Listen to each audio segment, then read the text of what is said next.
Hi po, good dawn, madlang people. Dito naman tayo ka-ensay. So, tanghali ngayon, papakainit natin si ensay. Papakainin.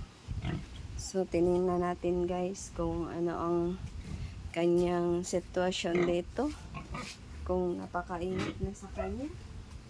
Si ensay, mainit na sa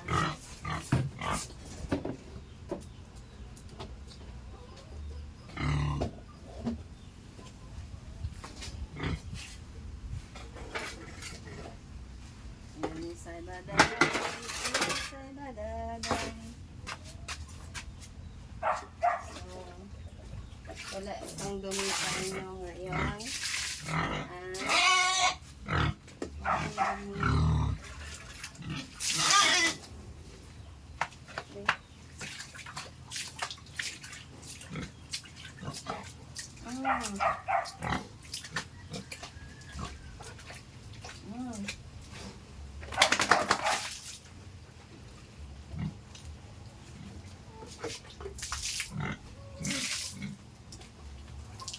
Eto guys,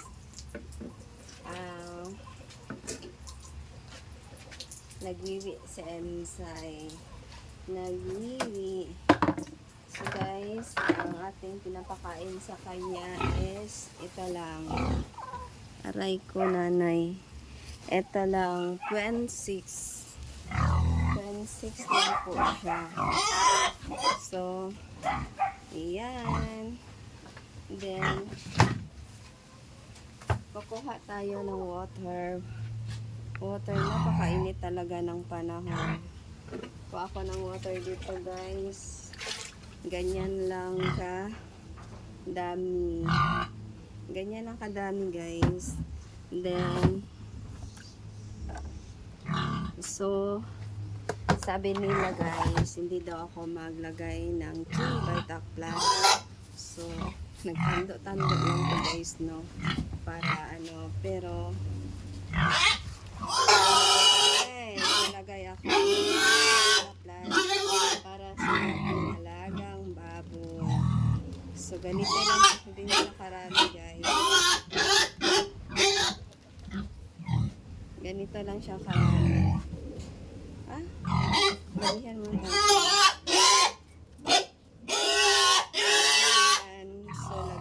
Dito sa ating sa ating water. Paglagay natin sa ating water, yan, na ito ang yan.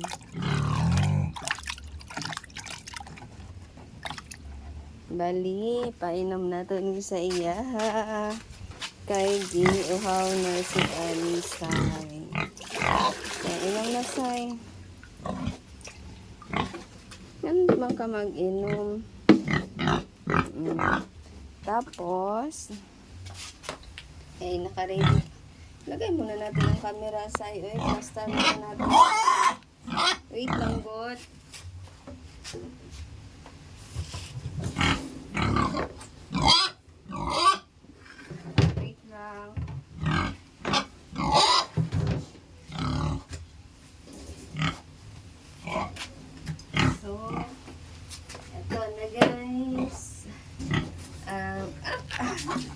Ito na wala na unsa na ato ang camera daw maano na si ensay. Hintay ka lang, inom ka ng water can be.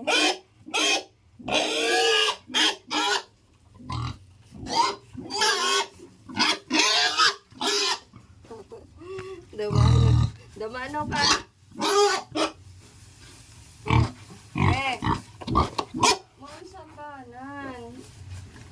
Kapag naka-ready si mama gani.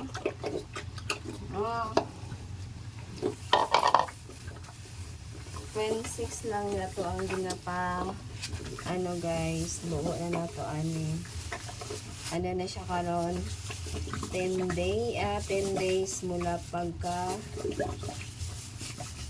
pagkabulog, 11 days Pero nag-count ko is 10 days na.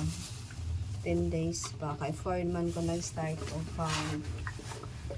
So, yan guys. May konti yung na King Vita Plus. Para makapagbigay ng resistensya sa aking alaga. Konti lang. So, maraming nagsabi na sila daw, hindi sila bumibigay ng King Vita Plus sa kanilang ginagawang inahin. Kaya kasi pangpataba daw ng biik sa loob ng tiyan. Pero ako guys, ano lang ko, tando lang ko. Pero sa tinuod lang nagabutan tiyog ko og King Vita Plus kaunti-kaunti. Kaya makakatulong ito ng resistensya sa ating baboy. Magbibigay ito ng food supplement. Na na na na. Oy. 26 pero awan ko kung ipaubos ko ba to.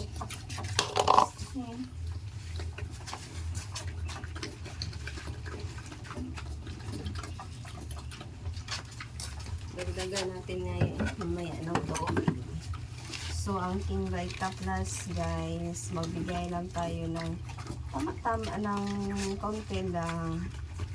Hindi rin nasobrahan. Dahil ang King Vita Plus, kumpleto kasi siya. Kompleto.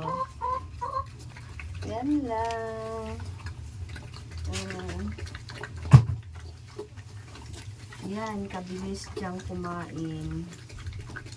Ang akin palang feeds at 3 klase, tahop ng humay, tahop ng mais, at saka gestating.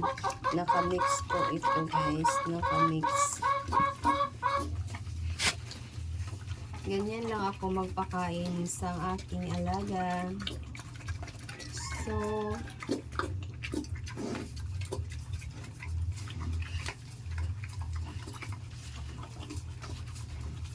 ayan, siguro kung pasobrahan siya pakain, lumaki masyado ang kanyang tiyan. Pero yung binibigay ko nga vitamins, pangpalakas yun, pangpasiglap. Lagyan natin ng water. Tama na. Ayan, ang aking sekreto kay Insay. Ayan, King Vita Plus. Noon pa ko pa ito ginagawa tuwing may baboy ako. Kahit guys, mayroon akong anay nung ng daang mga taon. King Vita Plus din ang gamit ko noon at saka niyog. Gumagamit din ako ng niyog. Siguro i-apply ko ito kay Insay pag na siya, kung klaro na siyang buntis at nakakaedad na siya ng 2 months. Gawin ko pa rin yung anong ginagawa ko sa dati kong anay noon. So guys, paraan-paraan lang tayo sa pagpaalaga ng baboy. So, maraming nagsasabi nga pangpalaki ng biik ang King Vita Plus. So ako, naniniwala ako ang King Vita Plus pangpalusog. Nagbibigay ng protein, vitamins. Yan guys, ang aking alaga. Unsa man, magkaon na pod ka chicken. Kain ka, may naamo kay pagkaon dito. Ayaw lang ni ka Insay.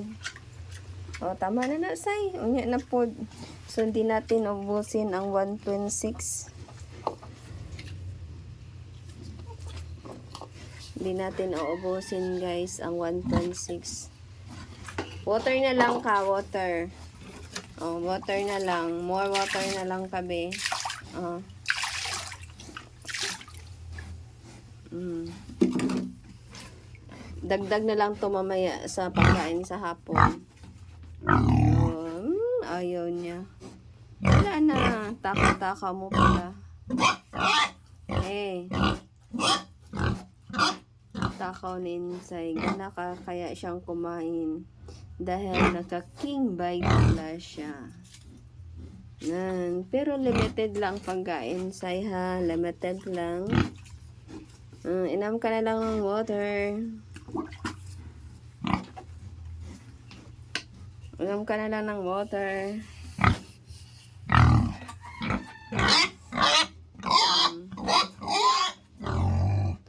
Ayaw mo? Ayaw mo? Sige, ibigay ko na lang to. Ibigay ko na lang to. Sige, ibigay ko na lang to. Ubusin na lang natin.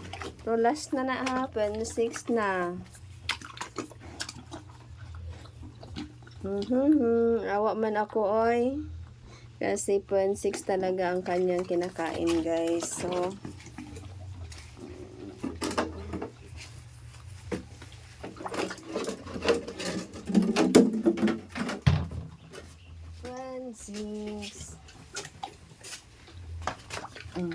sige na.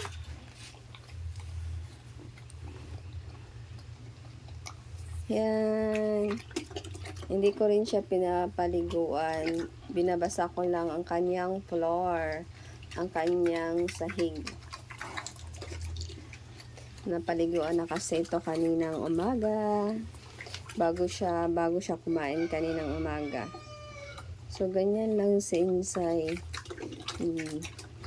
Napakabilis niyang kumain.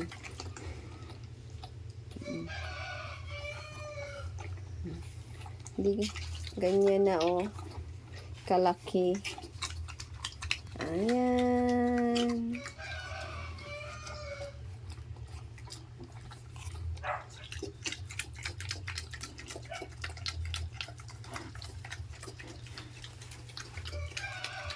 Yan lang ang aming alagang Insay. Bilis niyang kumain.